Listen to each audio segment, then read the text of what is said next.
नमस्कार साथियों, स्वागत है आपका दृष्टि आईएएस के इन फोकस प्रोग्राम में। मेरा नाम है मनीष। वैश्विक तापन एक ऐसी समस्या है जिसके कारण समुद्र जल स्तर में वृद्धि हो रही है।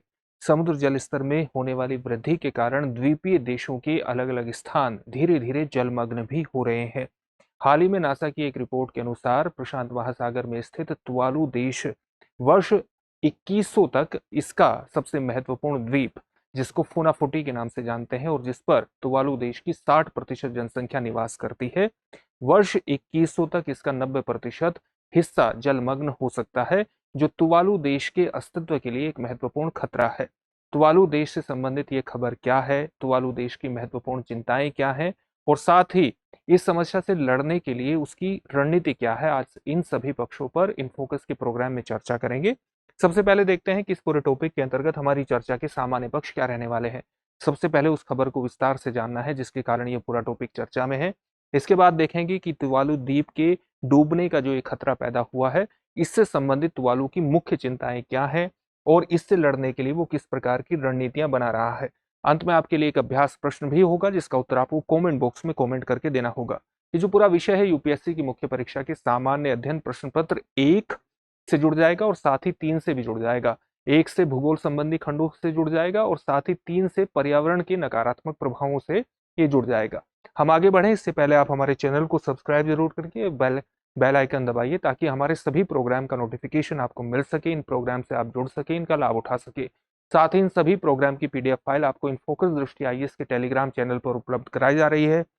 डिस्क्रिप्शन में दिए गए लिंक पर जाकर आप पीडीएफ फाइल डाउनलोड कर सकते हैं। हम अपने प्रोग्राम में आगे बढ़ेंगे, लेकिन उससे पहले आपके लिए एक सूचना है और सूचना यह है कि दृष्टि आईएएस संस्थान अपनी विभिन्न शाखाओं पर हिंदी माध्यम के आईएएस जीएस फाउंडेशन कोर्स को प्रारंभ कर रहा है।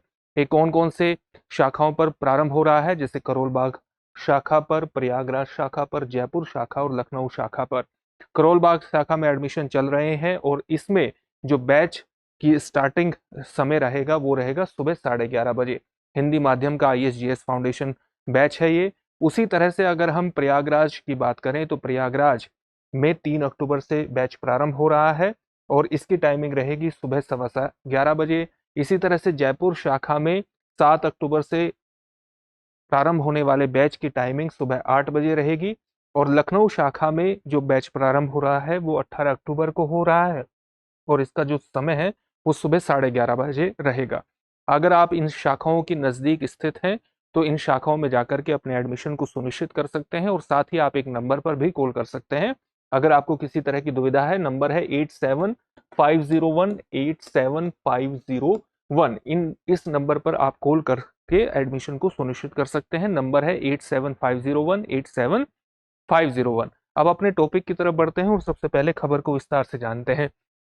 ये जो पूरी खबर है, नासा ने जो अनुमान लगाया है कि वर्ष 2100 तक तुवालू जो द्वीप समूह है, जो एक देश है, जो वस्तुतः उसकी पूरी जनसंख्या है जो 9 प्रवाल द्वीपों पर बसी हुई है और इसमें जो सबसे बड़ा उसका द्वीप है वो है फूनाफुटी के नाम से।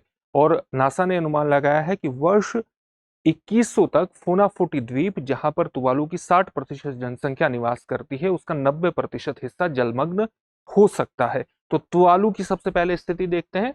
यह ऑस्ट्रेलिया के उत्तर पश्चिम में और पापुआ न्यू गिनी के पूर्व में स्थित है। ये 9 द्वीपों पर इसकी जनसंख्या रहती है। तुवालू देश की प्रशांत महासागर का देश है ये और 9 प्रवाल द्वीपों पर इसकी जनसंख्या बसी हुई है। इसकी टोटल जनसंख्या 11,000 के आसपास है और 9 प्रवाल द्वीपों पर बसे होने के बावजूद भी ये बहुत बड़े क्षेत्र में फैली हुई है, क्योंकि बहुत ही स्कैटर्ड पोजीशन है, यानी प्रशांत महासागर में बिखरे हुए क्षेत्र में है। और इसलिए इसका तुवालू का जो एक्सक्लूसिव इकोनॉमिक जोन है, जो विशिष्ट आर्थिक अनन्य क्षेत्र है, उसका दायरा बहुत ज्यादा बड़ा हो जाता है। इसका मतलब ये हुआ कि अगर तुवालू को अपने इस बड़े क्षेत्र पर नियंत्रण बनाए रखना है तो कुछ ना कुछ समुद्री कानूनों में इस तरह के परिवर्तन होने चाहिए कि अगर इसका कोई द्वीप जलमग्न हो जाता है उसके बावजूद भी इसका वहां के जल क्षेत्र पर एक अधिकार बना रहे, खासतौर से मछुआरों के लिए। यानी अगर मछली पकड़ने के इसके अधिकार बने रहेंगे, जो इसकी आजीविका का एक महत्वपूर्ण स्रोत है, तभी जलमग्न होने के बावजूद भी अपनी जनसंख्या के आजीविका संसाधनों को ये बनाए रखने में सक्षम हो जाएगा। तो तुवालू द्वीप के बारे में महत्वपूर्ण जानकारी यही है कि यहाँ की जो जनसंख्या है लगभग 11,000 के आसपास है आसपास है, प्रशांत महासागर के 9 अटोल्स में ये बसा हुआ है, यानी 9 प्रवाल द्वीपों में ये बसा हुआ है। लेकिन समुद्र जल स्तर में होने वाली बढ़ोतरी के कारण इसका अस्तित्व खतरे में आया है। आप जानते हैं कि समुद्र जल स्तर में बढ़ोतरी का सबसे बड़ा कारण है ग्लोबल वार्मिंग, और ग्लोबल वार्मिंग का कारण यह है कि कुछ ऐसी गैसें, ग्रीन हाउस गैसों का जो सांद्रता है वायुमंडल में बढ़ती जा रही है, जो ग्लोबल वार्मिंग को बढ़ावा देती हैं। ये कौन कौन सी गैसें हैं? कार्बन डाइऑक्साइड, मीथेन, क्लोरोफ्लोरोकार्बन और नाइट्रस ऑक्साइड। इनकी सांद्रता जरूरत से ज्यादा वायुमंडल में बढ़ने के कारण वायुमंडल में हीट ट्रैप हो रही है, ग्लोबल वार्मिंग की घटना हो रही है, जिससे अलग अलग क्षेत्रों में ग्लेशियर्स भी पिघल रहे हैं, समुद्र जल स्तर में बढ़ोतरी हो रही है। और इसलिए वे द्वीपीय देश जो समुद्र के बीच स्थित है, महासागरों के बीच स्थित हैं, उनके अलग अलग क्षेत्र, खासतौर से तटीय क्षेत्र जलमग्न हो रहे हैं और इस तरह के देशों को खतरा उत्पन्न हो रहा है। कई तरह के अनुमानों से ये इस प्रकार के संकेत मिल रहे हैं कि जब तक तुवालू के बच्चे वयस्कता तक पहुंचेंगे, बड़े होंगे, तब तक तुवालू का अधिकांश भाग जलमग्न हो चुका होगा। पिछले 30 वर्षों में तुवालू में समुद्र स्तर में 15 सेंटीमीटर की वृद्धि हुई है, जो कि वैश्विक औसत से 15 गुना, 1.5 गुना, माफ कीजिएगा, 1.5 गुना ज्यादा है। तुवालू की जो औसत ऊंचाई है समुद्र से वो 2 मीटर के आसपास है, और अगर पिछले 30 वर्षों में 15 सेंटीमीटर की समुद्र स्तर में इसके आसपास वृद्धि हुई है, तो ये इसके अस्तित्व के लिए एक बहुत नकारात्मक खबर है। नासा का अनुमान है कि वर्ष 2050 तक जो दैनंदिन ज्वार आते हैं, ज्वार भाटा उठते हैं, उससे मुख्य अटोल जिसका नाम फुनाफुटी है, जहां पर तुवालू की 60% जनसंख्या निवास करती है, उसका अधिकांश भाग, उसका आधा हिस्सा जलमग्न हो सकता है, और वर्ष 2100 तक लगभग 90% हिस्सा जलमग्न हो सकता है। तुवालू वासी इसके लिए अपने आप को ढालने का भी प्रयास कर रहे हैं, और इसके लिए वो कृषि जल, जैसे अगर तुवालू वासी कृषि करते हैं तो कृषि के लिए वो वर्षा जल के टैंकों पर निर्भर करते हैं, क्योंकि खारे पानी के प्रवेश से भूजल प्रभावित होता है। जो समुद्र का खारा पानी होता है, अगर वो भू क्षेत्र में प्रवेश कर जाता है, ड्राई लैंड पर प्रवेश कर जाता है, तो वो फसलों के लिए बेहतर नहीं होता, उससे फसलें नकारात्मक रूप से प्रभावित होती हैं। ये पूरी खबरें हैं। अब हम इससे संबंधित देखते हैं कि तुवालू की मुख्य चिंताएं क्या है। ये तो पूरी एक स्थिति हो गई तुवालू को लेकर के, समुद्र जल स्तर में बढ़ोतरी हो रही है, उससे तुवालू के अस्तित्व को खतरा है। एक मुख्य चिंताएं इसकी इस प्रकार से है, जैसे तुवालू में केवल 26 वर्ग किलोमीटर की भूमि का क्षेत्र है।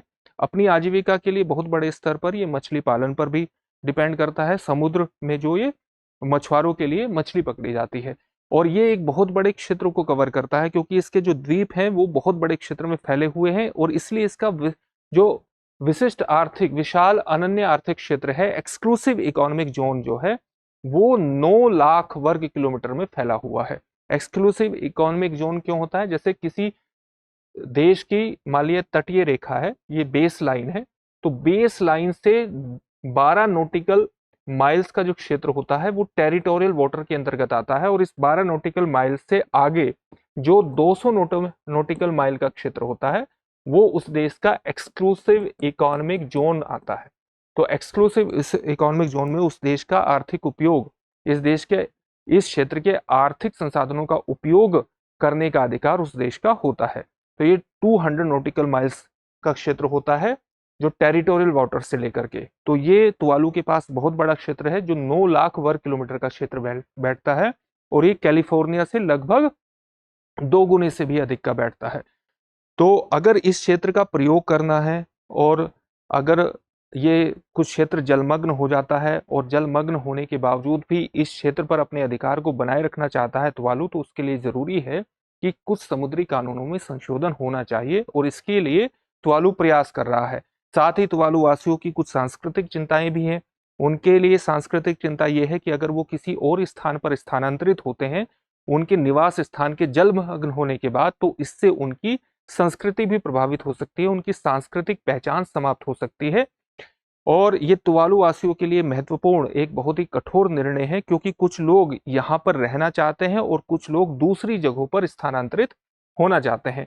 तुवालू अपने सबसे बड़े एटोल जिसका नाम फुनाफुटी है पर समुद्री दीवारें और अवरोध खड़ा करके भी समुद्री स्तर से, बढ़ते समुद्री जल स्तर से निपटने के लिए सक्रिय कदम उठा रहा है। साथ ही कृत्रिम भूमि का भी निर्माण किया जा रहा है, जैसे देश ने 7 हेक्टेयर कृत्रिम भूमि का निर्माण किया है ताकि 2100 तक, वर्ष 2100 तक जल के ऊपर रहने के लिए और अधिक भूमि बनाई जा सके। जैसा कि अभी आपको बताया कि वर्ष 2100 तक अलग अलग द्वीपों का अलग अलग हिस्सा जलमग्न हो सकता है, विशेष तौर से फूनाफिटी का 90% हिस्सा जलमग्न हो सकता है। इस स्थिति का सामना करने के लिए वो भूमि का निर्माण भी कर रहा है और उसने 7 हेक्टेयर कृत्रिम भूमि का निर्माण किया है ताकि वो 2100 वर्ष 2100 आने तक भी एक समुद्र जल स्तर से ऊपर अपनी स्थिति बनाए रख सके।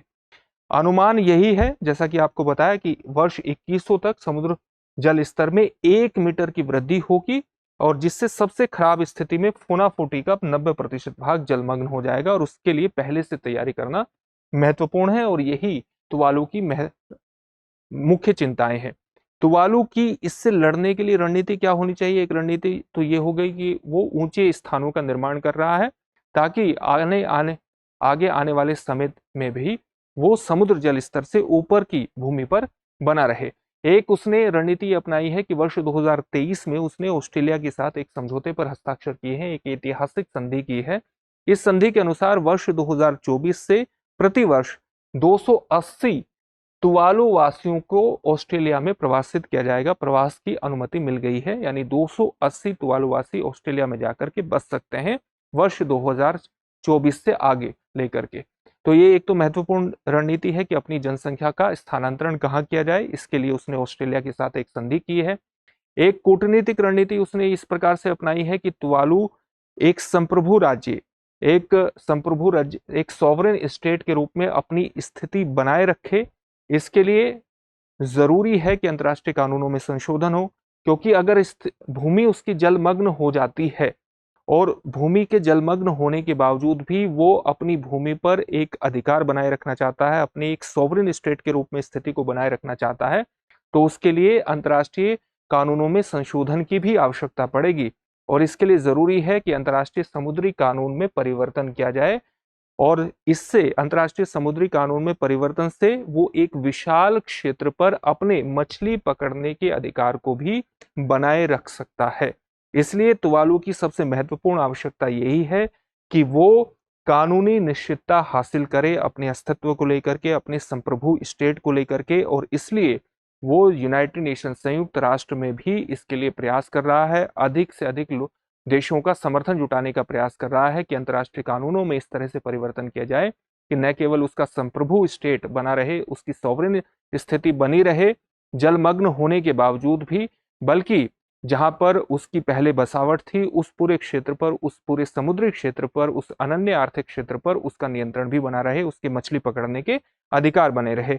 इसी के लिए उसने अपनी पूरी रणनीति तैयार की है। तुवालू की संप्रभुता को बनाए रखने में मदद करने के लिए कुछ निवासी, ये माना जा रहा है कि लंबे समय तक इन्हीं द्वीपों पर रह सकते हैं जो तुवालू का निर्माण करते हैं। तुवालू अटोल्स पर रह सकते हैं, प्रवाल द्वीप पर रह सकते हैं।